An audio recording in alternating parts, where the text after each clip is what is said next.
Hey, what's up, everybody? Time for another Game Theory video, continuing what I was talking about, why I say priority over hitboxes and hurtboxes. But before that, let me show you an example of why the argument for why looking at hitboxes and hurtboxes might be important. Because this is something that I didn't know, but now that I can see the hurtboxes and hitboxes, this is where something like this might be useful. And then I'm going to show you something else, right? So I've showed before, Ryu's stand forward in this game is very interesting because he actually comes down on your noggin, right? When you play footsies like that. So although it's deceptively not as good of an anti-air as it looks like, it is a deceptively more powerful footsie tool than you might look. Because if we look at a lot of footsie moves, do we see that Ryu's head hurt box actually moves forward? Do you see that? You see that? But a character like Dan, and of course, this is when we just say priority. You see his hitbox doesn't move forward, even for a short. So if I do the normal, Ryu thing like this, right? Is he doing it? Oh, sorry. See, I can't hit his head because it doesn't move forward, right? So there would be an example of where I might say that hitboxes and hurtboxes are useful, because before, as a kid playing this game, I just assumed it just has better priority. Why does it have better priority? I don't know, but that's something you might not know. Dan's duck forward, duck short have a little bit better priority than other shoulders and other sort of like normals in the game. But what I was talking about priority, generally speaking, hitboxes and hurtboxes can be misleading, right? And I'm going to show you some other examples, right? And this goes along with balance in the chaos, letting the game find its own way, moves not being so pre-planned all the time. Even though a move might have a function that seems redundant, you can find interesting interactions in those slightly small redundancies, right? I've made many videos about this, right? So again, if you were to look at something like, say, Adon's Duck Fierce in those pictures I showed, if you were to just to go look at those hitboxes and hurtboxes, it would make no sense. Why is Adon's Duck Fierce such a good anti-air in this game? Because the blue is so close to the red, you're like, how could you ever miss his head? I mean, look at the hitboxes of these moves. The red is huge. How does it miss his head? But it just so happens when you actually play the game, it does, right? Now, let's look at an example like this. If I take Dan here, oops, sorry. Am I doing it right? Okay. So let's try to use this example here, right? Dan's jump short, his jump little kick, is one of the best jumping moves in the game, right? Despite, again, the hurtbox and the hitbox not looking that good. If you were just to look at the hurtbox and the hitbox of the move, you might not realize just how strong the move is, right? Now, if we were to take, say, let's look at Ryu's anti-airs, right? Duck Fierce, like San's Shoryuken, like forget that he has the Dragon Punch, right? Duck Fierce. All Shoto Duck Fierces are super powerful in this game. One of the best anti-airs in the game, right? Very rare to find moves that will outright beat it, right? It trades at worst a lot of times, right? Besides that example I gave of Chun-Li's jump medium kick, which just so happens to beat it super cleanly, right? But serendipitously, strangely enough, we take a move that we were talking about earlier, Ryu's stand forward, which is a kind of ho-hum anti-air in this game, right? You know what I mean? It just so happens that the move is actually very good against Chun-Li's jump medium kick. It just so happens to actually work now, right? Now, let's take another anti-air. If we look at classically Ryu's stand roundhouse, right? Now, if we were to look at the move, we would say the function is an anti-air, I think you would say, right?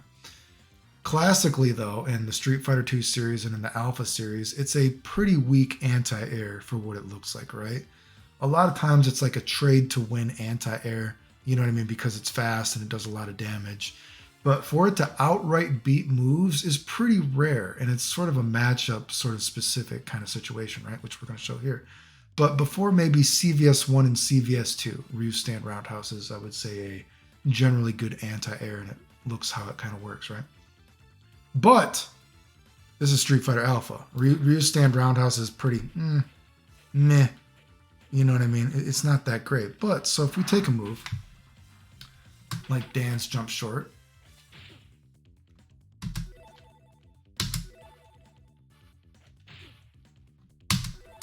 can I beat? Let's see if I'm gonna try to beat it.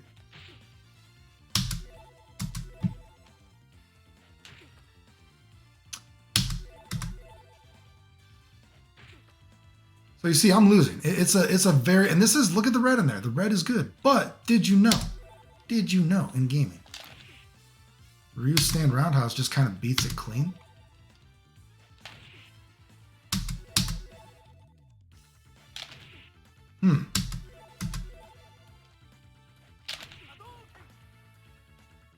Kind of weird, right? Ryu's stand roundhouse, an anti-air that is normally not that good, somehow now beats one of the best jump-ins in the game. Isn't that interesting? Isn't that sort of like balance in the chaos? And if we were just to talk about hurtboxes and hitboxes, you would be like, man, look at all the red there. Look at the red compared to the blue. How the fuck could it lose to Dan's jump little kick? If we look at Dan's jump little kick compared to his fierce, right? I guess his fierce is pretty bad, but you know. Oh, that's, man, there you go. I mean, his short, you know what I mean? If we compare that to, say, Shoto jump fierce, look at the red to the blue. But you know what jump in is actually better? Dan's jump little kick is actually better of a jump in. It beats more shit. The hitboxes and the hurtboxes are deceptive. So isn't it easier, and that's why I generally like to err on the side of saying that this move has more priority than the other move. In this situation, the move has better priority. So if they're like, oh, the hurtboxes and hitboxes just totally somehow magically align this move versus this move, and it's the angle of the move combined with the speed, that's retarded. That's like someone trying to pretend they're smart. Now, in the situation where we have here, you know what I mean? Compared to, me doing it, you can see my blue moves forward. That is a situation where we'd be like, why does the move win there? Why does this move lose here exactly? In that specific situation, the hitboxes and the hurtboxes are, I would say, relevant because that's easily digestible. But a lot of times, if you just look at it, again, look at Adon's duck fierce that I showed. You can't look at that move and be like, how the fuck can I not hit it? Why the fuck does only random shit hit it? It is so powerful for what it is. Why the fuck does it lose? Look how good that is. It looks weird and it looks strange if you're just to look at the hurtboxes and hitboxes of it, right? Look at Chun-Li's jump media kick. How is it beating that? But it loses to that? Those are the interesting interactions in video games, I think. And it's something that you lose when games are so pre-planned that this has to anti-air here. This has to do that there. This has to do that there, right? So again, that's why I like saying priority, because sometimes hurtboxes and hitboxes are deceptive. Sometimes in a situation like this, we can see, oh, that definitely makes sense why that beats that. Other times you're like, wait, Ryu's jump fierce, man, look at the red compared to the blue. That's worse than Dan's jump little kick? It is. You know what I mean? It is.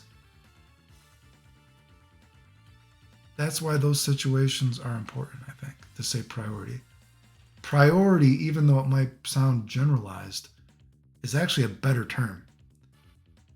People, generally speaking, only use hitboxes and hurtboxes now to pretend that they are smart. All right? Anyway, remember if you like the videos, like, sub, silly, comment, share, support the channel if you want. I appreciate it. Thanks. The end.